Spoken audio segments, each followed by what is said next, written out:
it's time for me to move away from the game of basketball. Westbrook stops at the 1 and goes down to a knee. Bitter labor dispute caused the cancellation of the playoffs. You don't know when he's going to be back. 2 really serious concussions.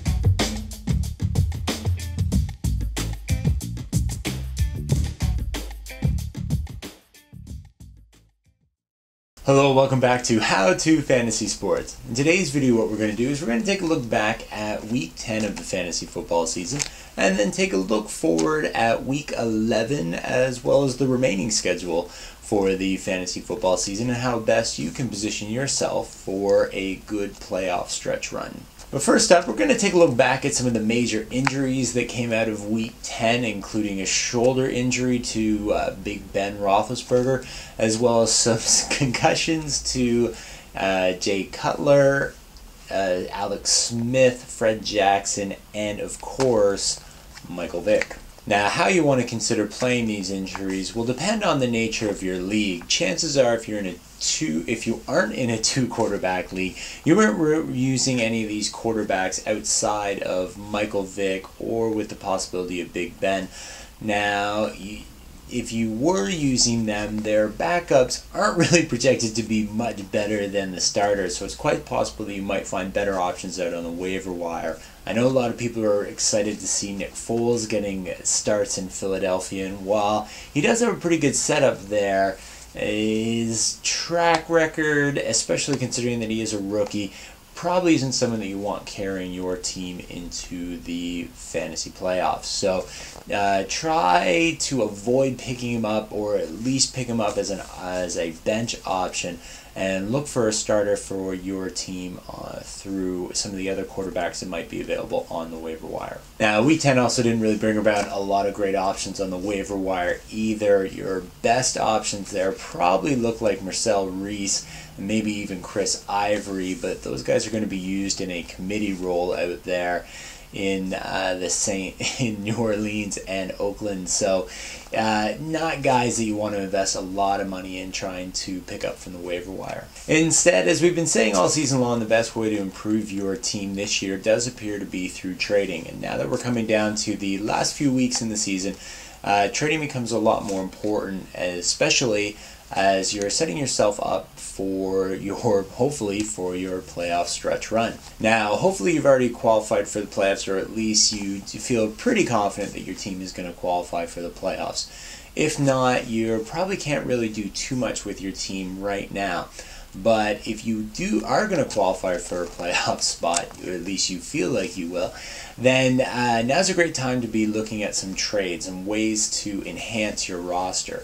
Now, what you don't need come playoffs time is depth on your bench. What you need are proven starters. So a great way to increase the quality of your roster is to take one of your starters, package him with one of your bench players to get an even better starter onto your team. These 2-for-1 deals are a really great way of improving your team. So look for players in your league that are desperate to make moves to qualify for playoff positions in your league, guys that need wins, and try to find a way to get one of their proven all-star starters off their team.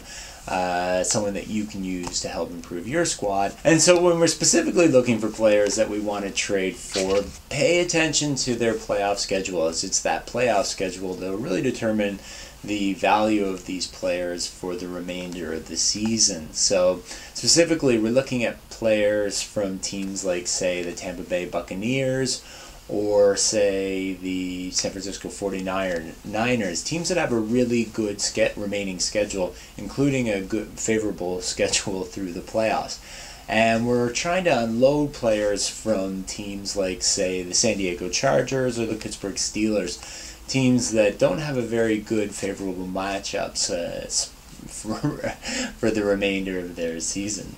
Now, looking at favorable schedules is also very key for the running back position, as getting favorable matchups with your running backs during the playoff weeks can really help give your team a leg up on the competition. So some running backs that have some really good matchups, especially during the playoff season, include Arian Foster, Jamal Charles, Alfred Morris, Willis McGahee, and even Ahmad Bradshaw if he can stay healthy there in the New York Giants. Some of these guys might be a little bit harder to trade for, but players like Jamal Charles or Alfred Morris haven't been performing that well recently, so it's possible that you might be able to pick them up at a little bit of a discount. Whereas players that we're looking to sell because their schedule isn't that great include Michael Turner and even Ray Rice. Now, when you're selling Ray Rice, you're obviously not letting him go for nothing. You're going to try to trade him for one of the other top flight running backs. But he himself, out of the top flight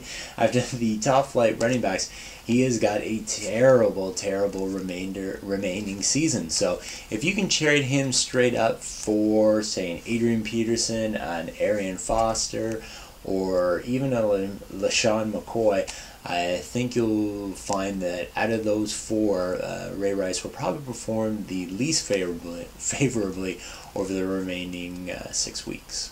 And players that we've been mentioning all season long that you probably want to avoid include Run DMC, Darren McFadden, and Ryan Matthews, as they both have pretty terrible matchups for the remainder of the season, especially during the playoff season.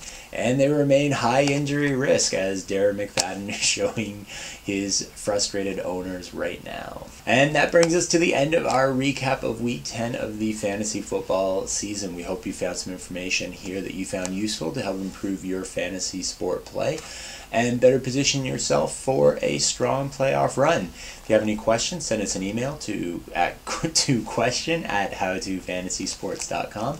Otherwise, subscribe to this channel to stay informed of our future videos. Thanks for watching.